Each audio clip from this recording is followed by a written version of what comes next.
Welcome to The Power of Words, the podcast where we invite you on a transformative journey into the resilience of Indigenous peoples, exploring the impact of colonialism through the captivating power of the spoken word. In today's episode, we will uncover the enduring consequences of Indigenous language loss and how it has shaped cultural identity within Indigenous communities. We will shine a light on the barriers adult learners face as they strive to reconnect with their linguistic heritage in the face of limited resources and educational support. We're honored to have three guests joining us on the podcast today. First, we have Ellie Stickland, who has done extensive research in the field of language revitalization. Her insights will provide us with a deeper understanding of the intricacies surrounding language revitalization efforts. Next, we have Jack Wagner. Jack will shed light on a specific case study regarding a specific community's journey towards reclaiming their linguistic heritage. Lastly, we have the pleasure of welcoming Emma Wright to the podcast. With Cree Métis ancestry from Spiritwood, Saskatchewan, Emma's personal insights will offer us insight on the effects of language loss on individuals and their connection to cultural roots. Their voices on the podcast today will guide us through a learning journey, shedding light on the profound transformations that occur when language and adult education intersect. The Power of Words is not just a podcast. It's a platform for shared learning, reflection, and advocacy. We invite you, our listeners, to join us in vulnerability to explore Indigenous language revitalization in adult education and its potential to shape a brighter future for all. To begin, Ellie, thank you for being on the podcast with us today and sharing your insights from the research you've studied on the enduring consequences of Indigenous language loss. I have a few questions to help our listener deepen their understanding of this topic. First, could you provide us with some historical context regarding the causes of Indigenous language loss, and how has this loss affected the cultural identity of Indigenous communities? Hi, Kayshawn. Thank you so much for having me today. Before I begin, I'd like to acknowledge that I'm not Indigenous.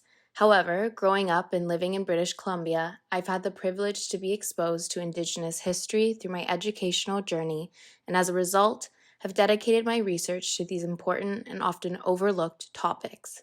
To ensure that Indigenous voices are heard today, most of the research I'll be sharing with you has been conducted by Indigenous peoples.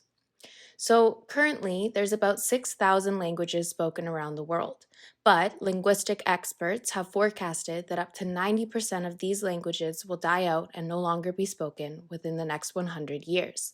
Of these languages, I don't think that it's surprising that the ones that die out are those of already socially marginalized ethnic minority groups, like the Indigenous peoples in Canada.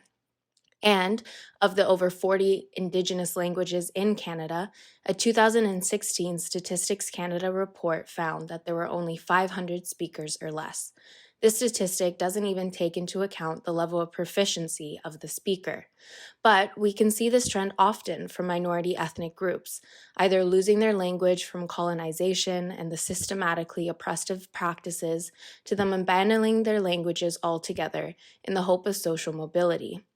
Through Canada's assimilationist policies, like the residential school system and attempted genocide on Indigenous peoples, many of these communities have lost their ability to speak their cultural languages.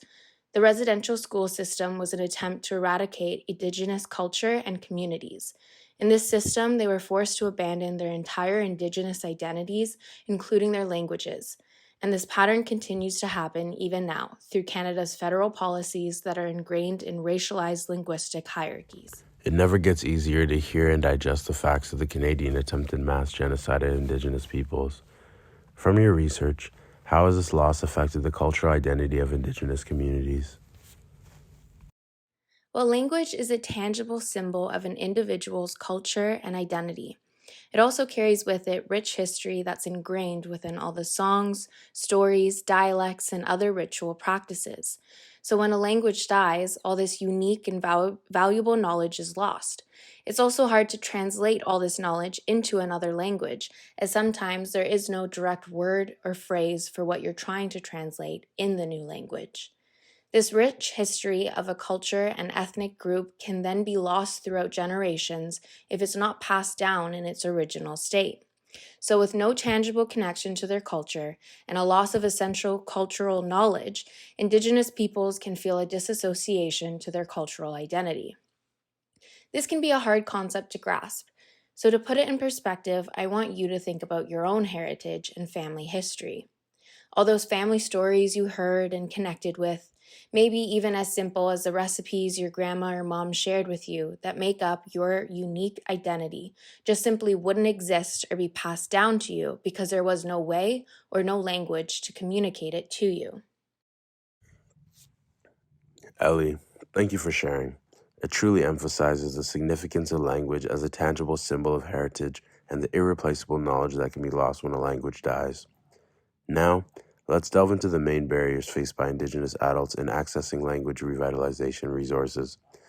Ellie's explanation has given us a deeper understanding of the cultural disconnection that occurs when essential cultural knowledge cannot be passed down in its original state.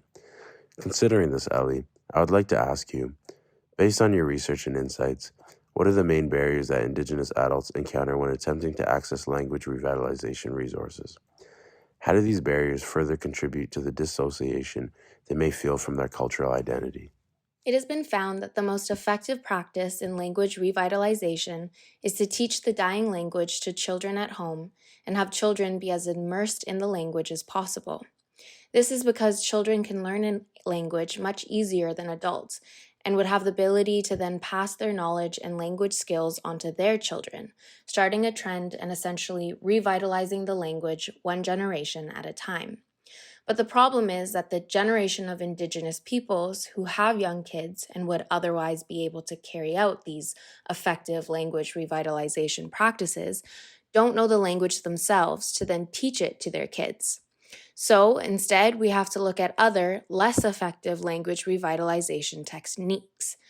This can be practices like classroom based learning or documentation and preservation and the creation of resources. I will explain each of these practices in more detail, but I first want to highlight the main barrier of these practices is that they're self-directed and more formal learning methods. It takes the individual to have an interest and desire to seek out these methods, as it's not incidental learning like what kids would experience when hearing their parents speak a different language. The first practice I mentioned is classroom-based learning. It's exactly what it sounds like. Recently, many universities and colleges like UBC have offered classes to teach Indigenous languages, but it's not as effective as other often as it's quite rigid and focused on memorization and academic learning rather than creating proficient, fluent speakers. With documentation and preservation, the idea is to have those, often elders in the community, document and capture what's left of the language. These recordings or documents are not entirely meant to be a learning tool, but instead act as an archive to preserve what is left before it's too late. The final method I'll share with you today is the creation of resources, which essentially means to create materials that can be used as a learning tool in the revitalization journey. Technology plays a key role in this method of revitalization and has already been utilized by many Indigenous communities.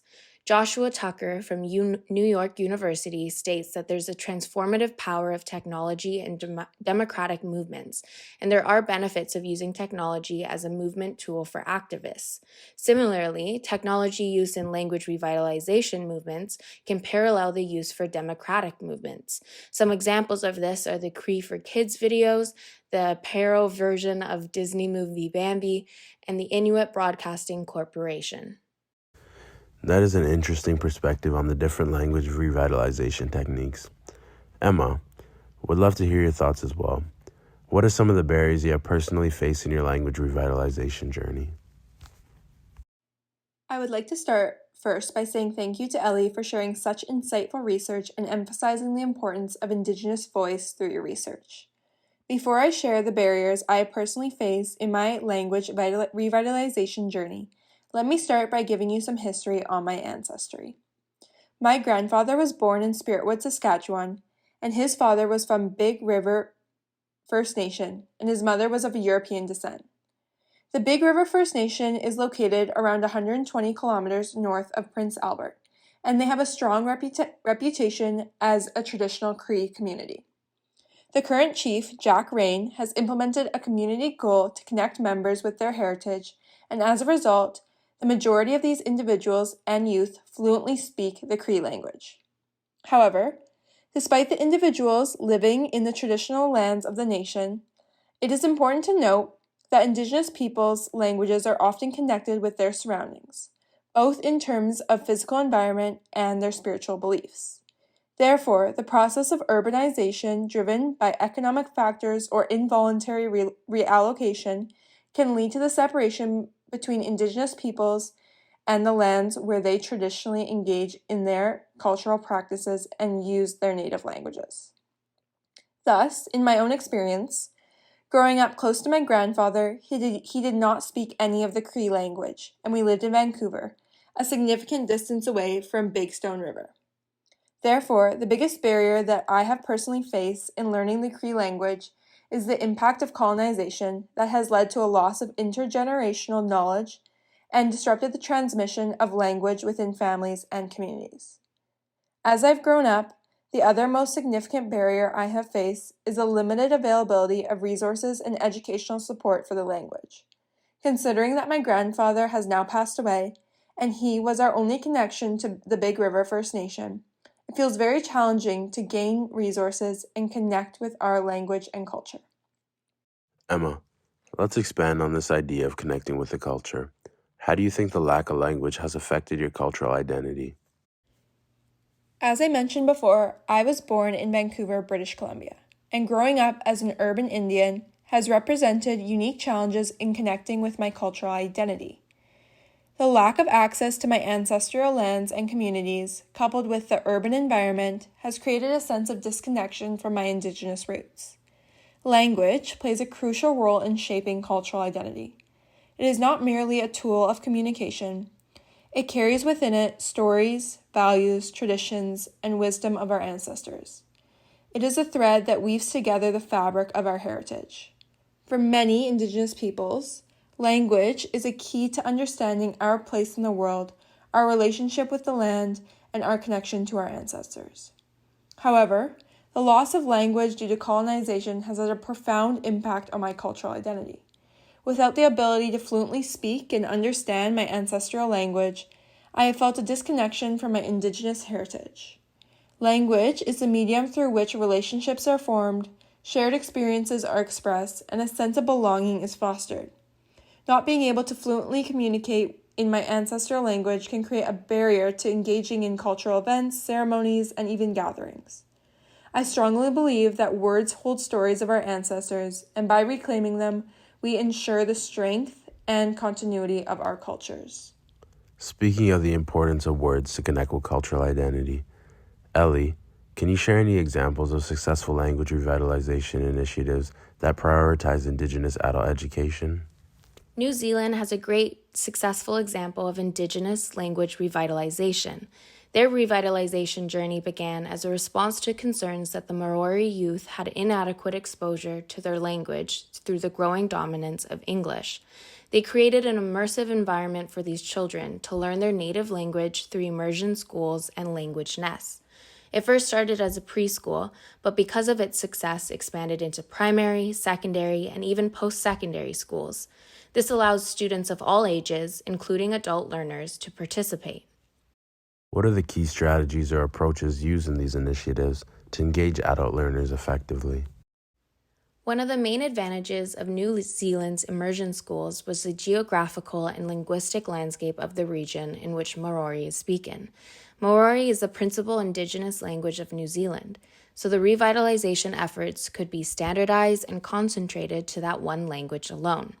North America, and more specifically British Columbia, do not have that same advantage. British Columbia has a linguistically diverse regions as it's home to many different Indigenous groups, each of which have its own unique language and culture. Although this method of immersion schools and language nests has proven to be a successful language revitalization technique, it would have to be heavily modified and adapted in order to fit the linguistically diverse climate of British Columbia. Thank you, Emma and Ellie, for shedding light on the language revitalization initiatives and their profound impact on Indigenous adult education. Now, we're going to take a look at a fascinating model for success. Joining us today is Jack, who has done extensive research on the Hawaiian language revitalization movement. Jack, thanks for joining us. Could you please provide us with some background information on the Hawaiian language revitalization movement? Absolutely. Thanks for having me. On July 7th, 1898, the Hawaiian Islands were officially annexed by the United States, and as a result of this, although the Hawaiian language, Kalalo Hawaii, is one of the oldest languages in the world, it became close to extinction. The attempt to annex the Hawaiian Islands was an effort to colonize the islands. The Hawaiian language was officially banned from schools and government, and people were taught that English was the key to success in the modern world. In 1895, only 32 island children under the age of 18 spoke the language. The ban on the Hawaiian language had far-reaching consequences for the Hawaiian people's cultural identity. It created a deep sense of disconnection from their ancestral roots and contributed to the loss of their cultural practices, values, and traditions. The younger generations growing up without the language found themselves cut off from their heritage, unable to fully engage with the cultural rituals, stories, and practices that are passed down through the language. There seem to be some patterns of similarity between the colonization efforts of the Hawaiian Islands to what happened in Canada. What is the current status of the Hawaiian language? There has been an immense increase over the past several decades of Hawaiian speakers. According to a 2016 state government report, 18,000 people living in the state say that they speak both Hawaiian and English. So I am sure many are wondering how the Hawaiian language was revitalized. As stated by Walker and Butterwick, a social movement learning space is a network of informal interactions between many individuals or groups that discuss political and cultural conflicts. The goal of the social movement is to shift perspectives through interactive actions and conversations. For Hawaiian languages, a social movement began in the 1960s and 70s, and Hawaiian was once again made of official state language in 1978.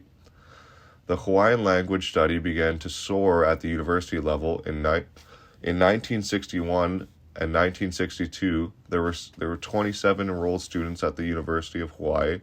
By 1992 to 1993, there were 1,277 students enrolled. The most significant language initiative was developing Hawaiian immersion preschool and K-12 education, encouraging a way of reversing the decline of fluent young speakers. Despite this initiative, there were still challenges to overcome in the Hawaiian language revitalization movement. One of the key challenges was the limited number of fluent speakers available to teach the language. There was no curriculum or materials for teachers to start the school education program. Thus, the first priority was to implement an adult education program to then be able to execute the other language revitalization initiatives. Hawaiian people seized the use of technology to overcome these challenges. Video became an important educational and linguistic tool to capture and preserve the voices of Hawaiian native speakers. These videos enabled lifelong learning for adults, where they can access them at any time and consistently plays a crucial role in the language education. Once addressing adult education and offering opportunities for lifelong learning, integrating these programs for elementary and high school students was the key to success.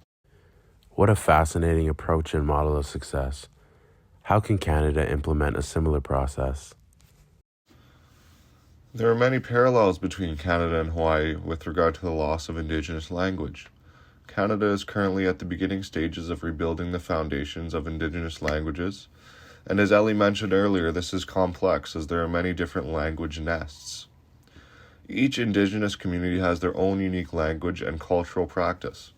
Therefore, referencing the initial steps of the Hawaiian language revitalization movement of harnessing strong adult education for the elders in each community who have a native tongue is essential. The incorporation into schools and formal learning systems for younger individually will be the next step. Social movement is a trend in Canada right now, and as Tucker states in his research, social media has the potential to change the nature of a protest. He emphasizes complex dynamics between online and offline activism, and thus adapting strategies to fit the given environment. For Canada and Indigenous language revitalization, the people of Canada need to be aware of the given current events, and technology/social media can be a powerful tool for this. After the initial awareness phase, the next steps are to incorporate offline activism of community-led language immersion programs, cultural events, and workshops.